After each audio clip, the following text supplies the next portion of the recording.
All right, this is the pros and cons of new construction in the Tampa, Florida area at the end of 2023. Here we go.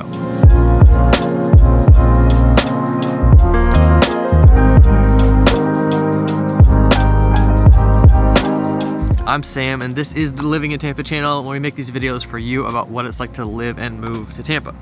If you're getting value out of these videos, we would love to hear from you. We are a team of realtors here and would love to earn your real estate business, but also just love to hear from you to connect and see how we can help you. Okay, let's jump right into the pros and cons. So let's start with the pros. And I've got a story for this first one. Pro number one is builder incentives. So builders often offer incentives, to pay part of closing costs or to offer free upgrades, offer a cheaper lot premium, all kinds of things. We have this client. He is in the military. He's restationing from Germany to over here. He was here for just a couple days. We took him around, showed him some options available, and he decided to go with this house with Taylor Morrison. 2,200 square foot, 4-bedroom house, cool place with a nice water view. And the reason he went with Taylor Morrison is because their incentives, their seller credit, their builder credit of $25,000 allowed him to apply $13,000 of that to an interest rate buy down. So that brought his rate down from, at the time, over 7%, all the way down to 4.8%. Then he used the other $12,000 of that to cover his closing costs. So his total out of pocket is his down payment and plus another $900. And then he's locked into a 4.8% interest rate for 30 years. Of course, he can refinance that if it goes lower than that, but it doesn't seem like it's gonna go lower than that very soon. So that is a great way to take advantage of these builder incentives.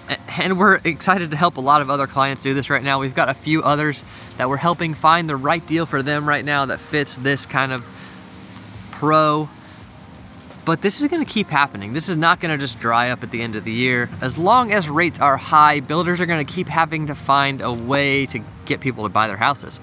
And this is specific with the quick move-in houses. So they're always building a few houses to sell that you can't upgrade, that you can't tweak, and these are the ones that they're offering those incentives on. And typically this incentive is only available if you use their mortgage company or pay cash, and if it's a primary residence. If you're buying this as a rent house, you can't use these kind of incentives. Okay, pro number two is price reductions. Of course, other houses some prices are getting reduced. Now, a lot of people see that and think, oh, the market's coming down. The market is just becoming a little bit more realistic. So we were all on this pace to just go up and up and up forever, and now it's just kind of tapered off a little bit. It's still going up year over year, but just not as fast. So when places are being reduced 10, 20,000, we have one deal under contract right now for 35,000 under the asking price. That doesn't mean the market is doing anything really. It's just correcting for the moment. And sellers are realizing that they can't just be super optimistic. Let's just throw this number out there and see what happens. When you do that, you're gonna get low offers. But builders are constantly having to reduce prices on these quick move-in homes, and I see them reduce them by 10, 20,000 very often. Even on lower price homes that are, just around 300,000, they're often reducing the prices of those as well. Number three pro is it's new, and that's really important to some of you. Everything is new in a house like this. Even with these production builders, they do a pretty decent job. Of course, we're still going to inspect during the build if you want, and after, to make sure everything was done right. And I always encourage bringing in a third-party inspector to do that, but everything's new. Okay, pro number four. I'm looking around, I think people are behind me. Pro number four, some of these houses are available right now. So that one we put under contract with our client relocating from Germany, we put under contract 3 weeks ago. It's gonna close this week. It was ready to move in. He got to pick a couple final finishes, and then it's just ready for him.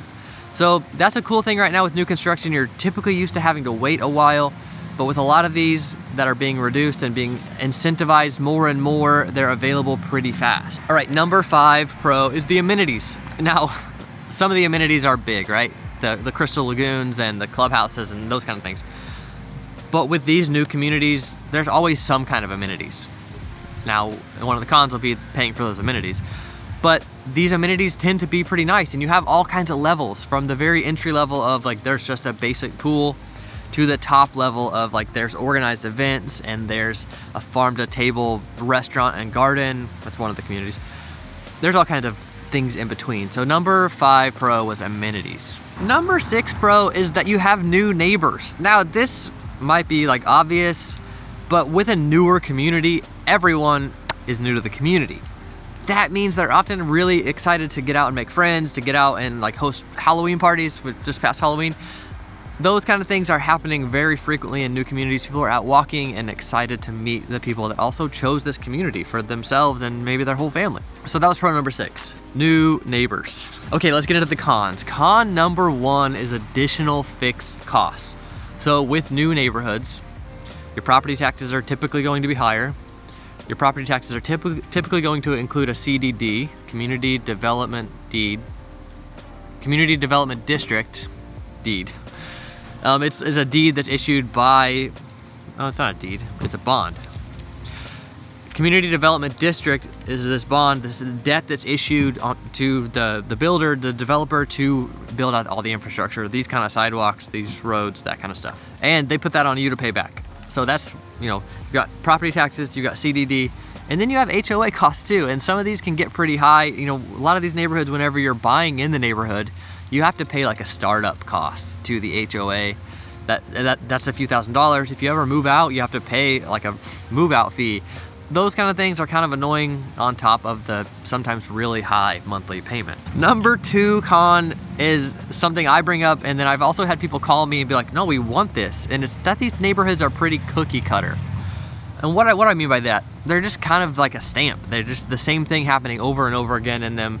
They're very consistent, but they're pretty simple. The houses are pretty close together. The houses look very similar to each other. If you like that, you like it. But personally, I'm not a big fan of that feel. Con number 3 is similar to that one, that the houses are so close together. And people often joke that you could like walk out and like touch both of the houses if you're in between them. They're rarely that close together, but they are close to where you could, you know, see into your neighbor's house if the windows were aligned. They're typically not aligned to where you could. You're usually, if you can see your neighbor's house, you're seeing a blank wall and not a window. But a lot of you have contacted me recently wanting more space, and so I want to bring this up. New construction is not where you find that. Hi. I just live right there. Oh, sorry. No, that's okay. Thanks. No problem. One of the neighbors lives right here. Let's just trying to figure out what I was doing and see if she knew me or not. Because I don't think you're supposed to park on the street in these neighborhoods. Con number 4 is there's gonna be more construction around you typically. Whether that's building out roads or finishing the clubhouse or the pool or building a whole nother like stage of the neighborhood. They're doing that kind of stuff a lot. So if you're buying new construction, you're often going to be around more construction as the years go on. All right, con number 5, when amenities are public. Now, if these amenities aren't public, this isn't a con. But like the big crystal lagoons at Epperson, Murata, Angeline, South Shore Bay down south, and then a couple other neighborhoods in Paris where they're building these big lagoon neighborhoods. Metro is the one that builds these. The public can come pay to get into that amenity. Cool, awesome thing for the community, but that means it gets pretty crowded. And people are paying quite a bit of money to get in there. They're likely dropping a few $100s to be able to like rent a chair and have a few drinks and hang out at the pool.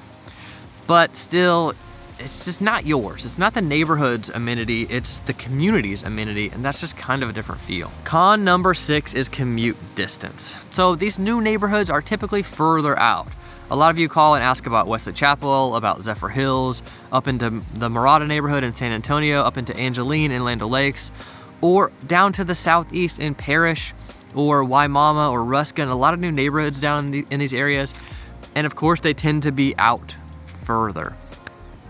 Maybe that's a problem, maybe it's not. But because they're out further, a lot of people have to commute to the job center. So if you're in Wesley Chapel, you're commuting typically to Tampa. Or if you're in Parrish, you're down on the southeast, you could commute to St. Petersburg pretty easily. Really just as easily as getting into Tampa. You see here on the map, those are pretty similar distances. If our clients want to live in a suburb, want to have new construction, type construction, and need to get to St. Petersburg, they're often looking over here.